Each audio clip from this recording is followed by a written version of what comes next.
Hello, and welcome to another edition of Sports Card ASMR. I'm the Sports Card Doctor, and oh boy howdy, am I thrilled that you are with me here today. If you'd like to, if you want to consider helping out a sports card doctor chase his dreams, then subscribe to the channel, like this video, leave a comment telling me your favorite sports card ASMR triggers, and tell the world about what we do here. Now, we don't have a lot of time to waste today. I'm recording this on Championship Football Sunday, and I've got to order a lot of unhealthy food, sit on my couch, and cry, and then watch the games. Now, today, we are going to get right to it. We're going to do some baseball card pricing. We like to price baseball cards, don't we? Yes, we do. We have with us here this box of cards that was sent to us, which seems like a decade ago, from John at The Past Is Alive. Check out his channel there. Now, John helped fuel our videos and our, I almost said content, which is a sin in this doctor's office. He fueled our videos with this box of cards, fueled our desire to merge sports card nostalgia and relaxing ASMR. Just squish them together like if you take a ding dong and a Twinkie and just until the stuff comes out the sides, and then you just eat it all. All right. So let's get into this box here.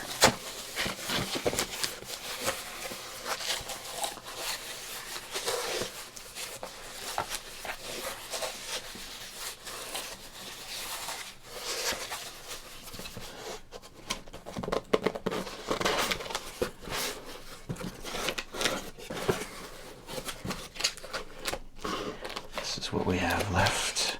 The care package that was sent. This box might always be with us. For all you cardboard trigger folks out there. We've got some great packs to choose from. Which one are we going to price?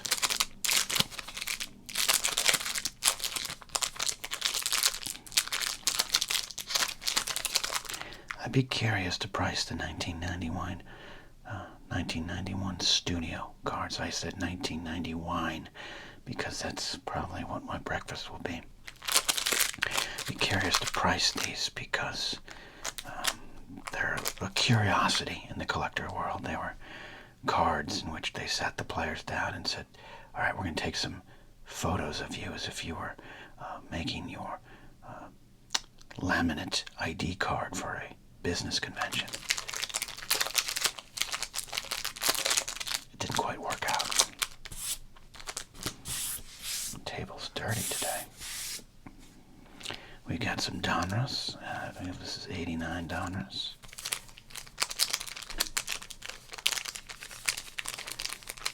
Slightly harder to crinkle the 89 to like 90 Donruss and Fleer packs, as we've discussed here.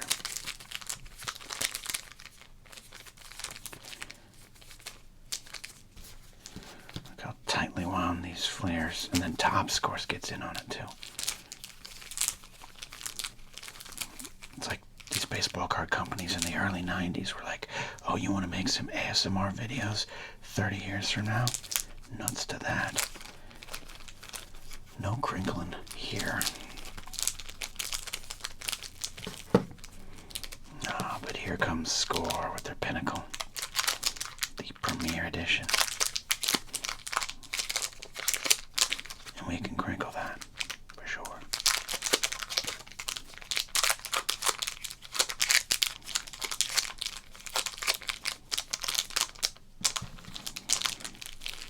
'92 Fleer doesn't have a crinkle. It has almost like a rubber sound here. Like you're stretching, not crinkling.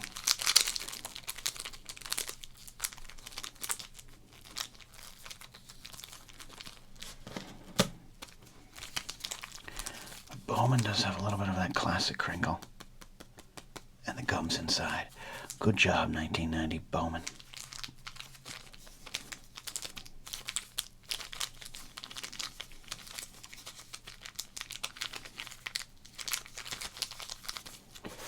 I like that this was kind of the color scheme. You either were goth black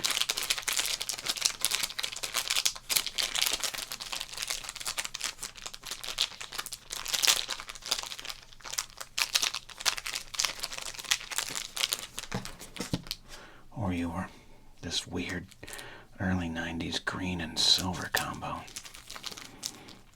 Or you somehow chose different shades of blue, combined them with yellow and red or flame color.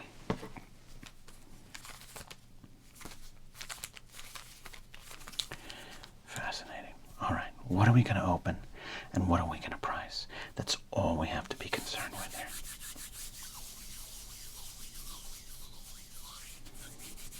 You know what? These tightly wound cards, they're going to live to see another day.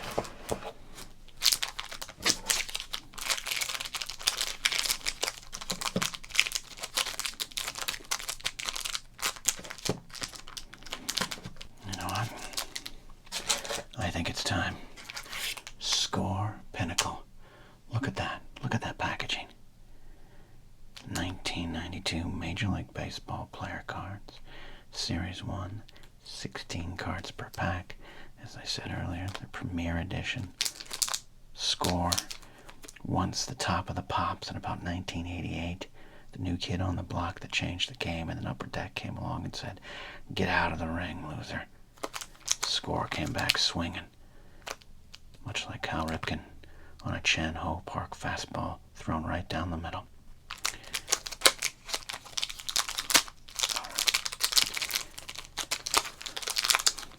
Well, let's open the pack, and then we'll worry about pricing.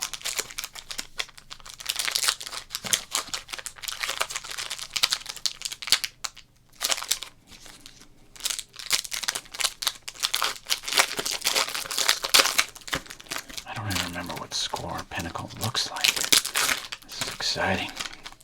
It's very exciting that we have a Doug DeCenzo card in our future.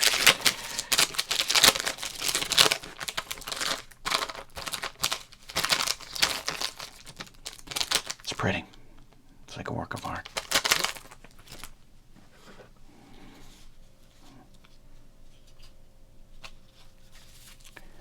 All right, let's dive in. We got one of my favorite Yankees, Pat Kelly. Kind of thought he was going to take over for Steve Sax and be the best second baseman in the 90s. It didn't happen. Nice looking cards, though. The white font on the black. Green and black goes together here for this color scheme. Kelly had a great year in 1991. 12 stolen bases, 23 ribbies, 3 dingers. I mean, might as well have been considered a primetime slugger back then with those numbers. Pat Kelly there. Alex Cole, speedster extraordinaire. Oh, cards are stuck together. There we go. We got Alex Cole here. Cleveland outfielder. Andy Bennis, he didn't have like the best career in terms of what we thought he was going to get, but he had some great years. He was one of the best in the early 90s. Sports Card Doctor's got to push through some neighbors drilling in the alley. I apologize for that. If anyone wants to go speak to them right now, that'd be great. So if you hear that sound, I apologize. I'll try to remove it the best I can. What if I remove it and you all think I'm just hearing things and you become concerned about me? Much like I'm concerned about David Howard. How do we let a 12-year-old play Major League Baseball? All right, Dave Smith. It doesn't look like much, kids, but Dave Smith was one of the best relief pitchers of this era. 17 saves for the 1991 Cubs. He did go 0-6 with a 6.00 ERA. So my statement seems a little more false the more you look into his stats. But trust me, especially with the Astros, he was a good pitcher there. Speaking of good pitchers, Scott Erickson. That is not a good-looking pitcher, I'll say that. I would not want that picture if I was a pitcher It looks like when you wake up in the morning and you have to try extra hard and it's not happening. Erickson's coming off his career year, his 20-8 season. Kind of came out of nowhere. He established himself as one of the best pitchers in baseball. Did it last? No. But the Twins in this era were great, and he was part of it. There's Jody Reed. I love Jody Reed. I love that mustache. Look at that. All right.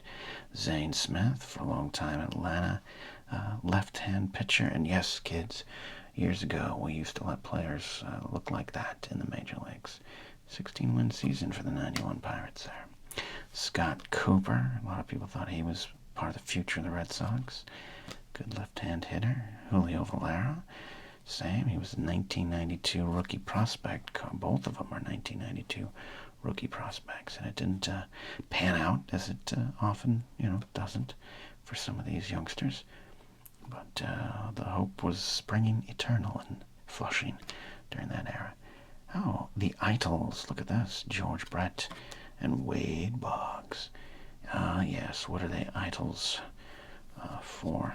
I know I've heard some stories of both their off-the-field exploits, and I don't know. We have with us kind of a sad card, Steve Olin, Cleveland pitcher, submariner.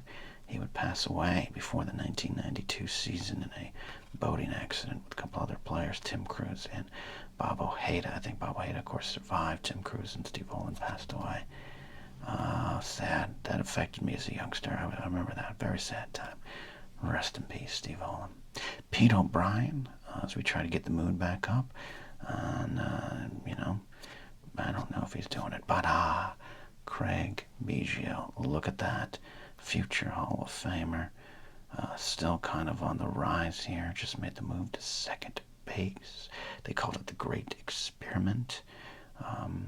Look at that. It would work out, moving him from catcher to second. Brian Harvey and Doug DeCenzo close out our pack. Harvey and that mustache, made to be a closer. Great year in 1991, 2-4, but throw that aside. 1.60 ERA, 46 saves, 101 strikeouts in 78 2/3 innings. Don't know his modern stats. We'll look at his WAR later on. Go to baseballreference.com for that. But there you go. All right, I like this pack here. Let's choose some cards to price. And I think before we do that, let's find out what baseball Beckett, we're going to be using the Beckett Baseball Monthly here. We are going to go with this January 1993 Frank Thomas. And I honestly don't remember if I had already used this one, but I'm running out of options. I got to go back into storage, you know what I mean? And I got to get some new ones out there. Okay, let's see. We're going to price from this one. So with that in mind, what cards am I going to choose here? Definitely Biggio.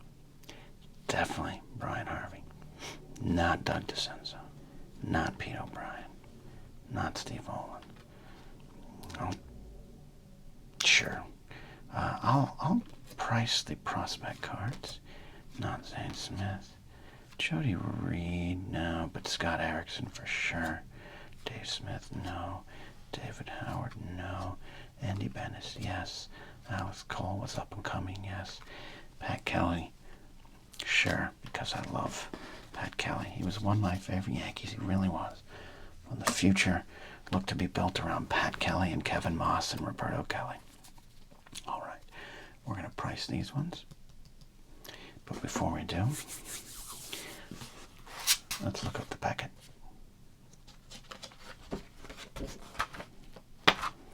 Well, I do want that Dan Marino autographed Miami Dolphins helmet, I'll tell you that much.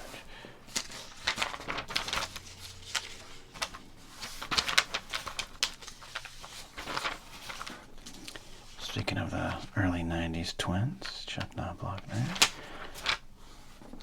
Not going to make fun of his inability to throw, okay? Hobby on the move. Oh, look at that. The hobby has gone through good and bad times since 1981, but as long as collecting is founded on fun, it'll continue to stand tall and strong. Well, it was founded on profit and stealing from little kids in baseball card shops by opening up the packs, taking the good ones, resealing it, and then selling these superstars at a increased rate. So I don't know. Okay. Joe Sharp? No. Speaking of fun.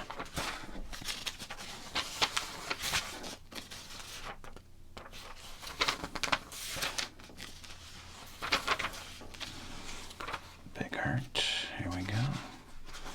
Covering some up-and-comers here.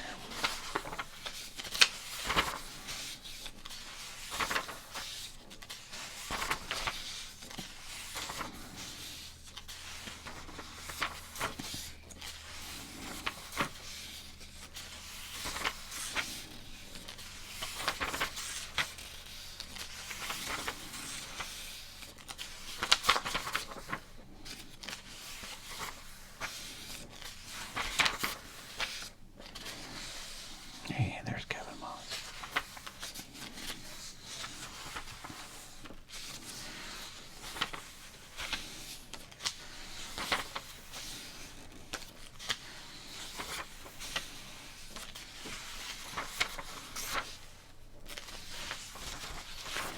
As always,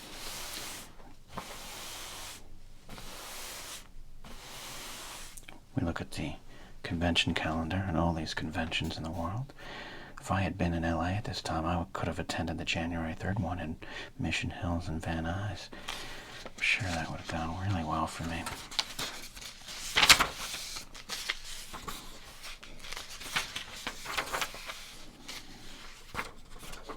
All of these represented fun. And they were. Baseball card shows were fun for a little kid like myself. Felt like I was taking my first step into a larger sports card doctor world.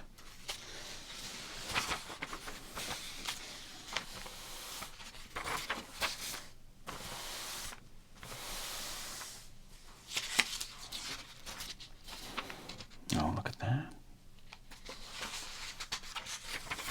Little comic. There's a future Hall of Famer.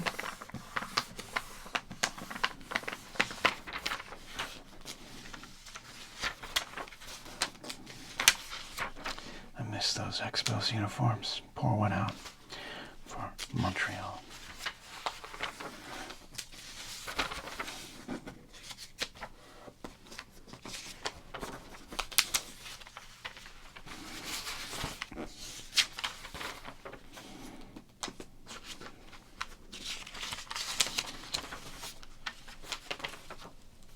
Hey, there's my guy. There's my guy, Gary Carter. Oh man, I wish I got that Carter in the pinnacle there. Rest in peace, Gary. My favorite player as a kid. He retired after this. Alright. Hall of Famer indeed. Yeah. Love those uniforms. Okay. Let's move away from that before I cry. Alright. Here we go. Alright, let me just make sure I can see everything here.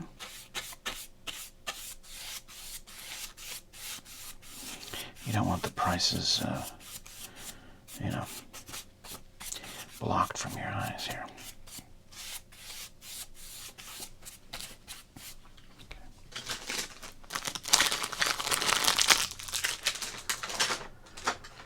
Okay. Make sure, in case my old eyes need help.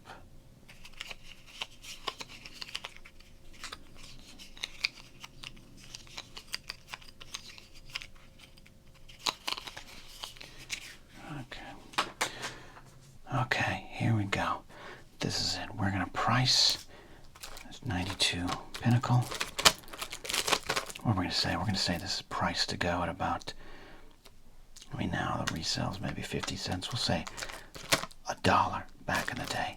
$1 for these pack of cards. Okay. price. All right. Just make sure I can.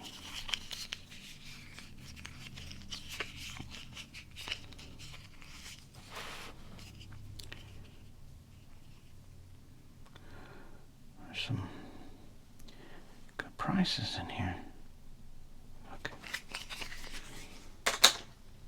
Now, common card going for 8 cents. Idle common cards, 8 cents. All right.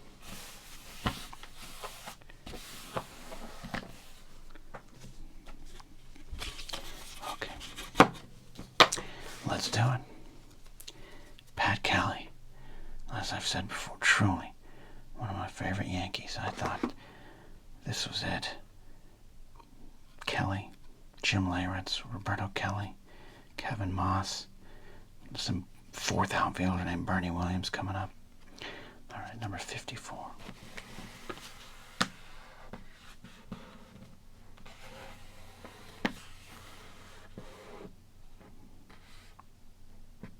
$0.10.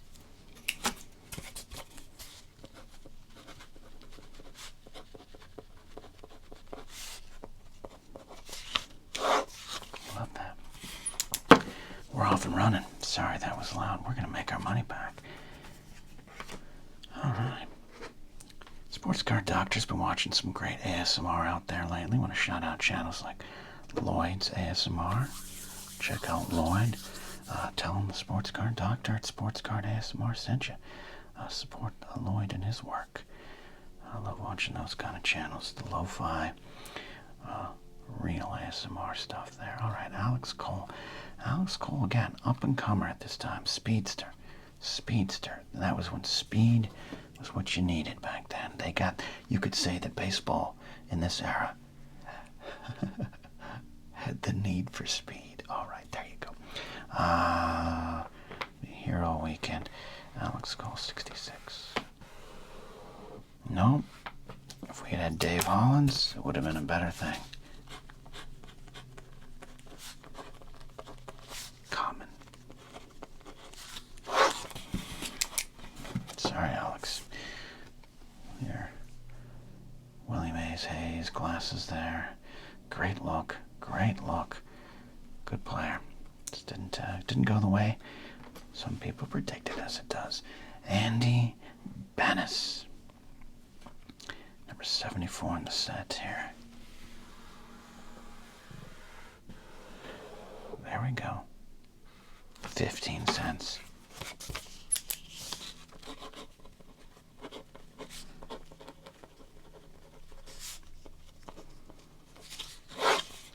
There we go. 15 cents for the ace of the Padres pitching staff in 1991 and 2.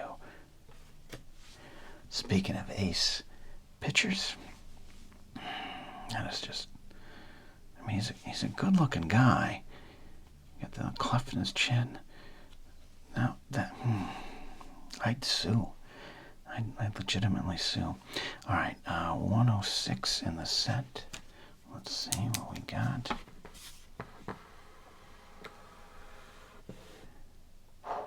$0.20, friends. 20 cents.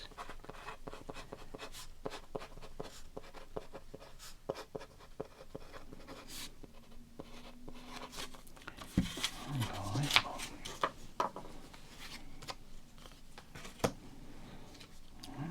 Scott Cooper. The heir apparent to Wade Boggs. Why they let him go to the Yankees. $2.52. Here he is. 20 cents.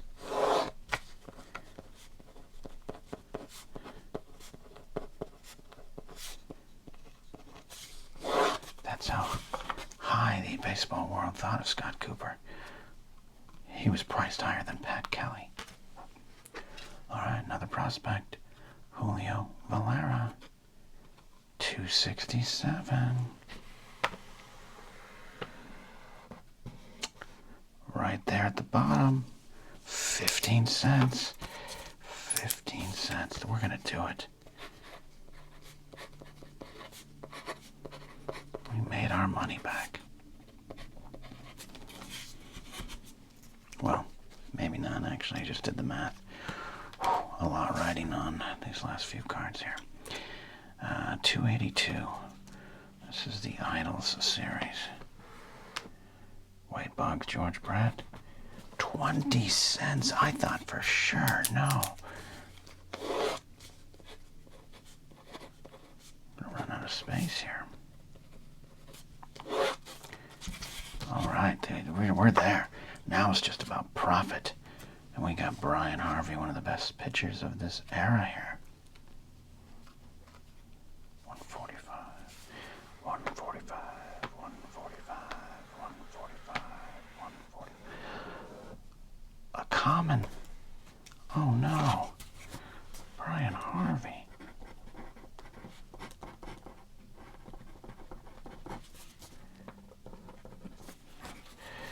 All right, well.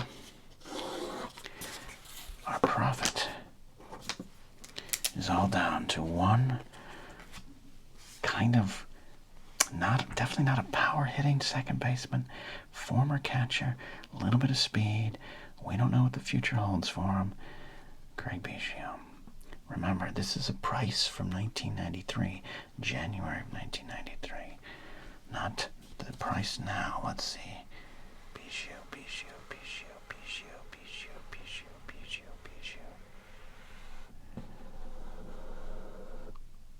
There it is. Unbelievable. A common. Craig Biggio's 1992 Pinnacle card.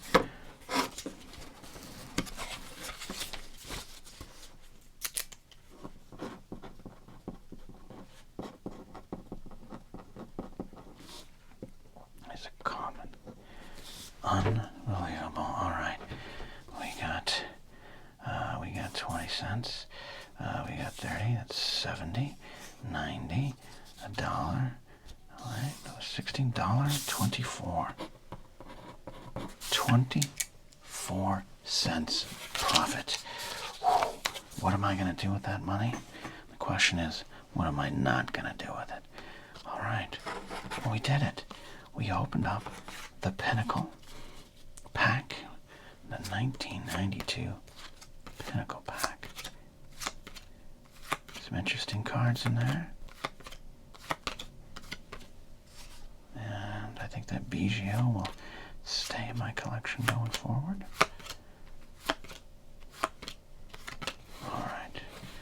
All right. Profit. It's a good word. Good to make money. Oh wait, that's right. We're supposed to do this for fun. Hey everybody. Thanks for hanging out with the Sports Card Doctor. We had some fun, right? A little bit of fun. Not as much fun as I'm going to have devouring that 7-Eleven pizza.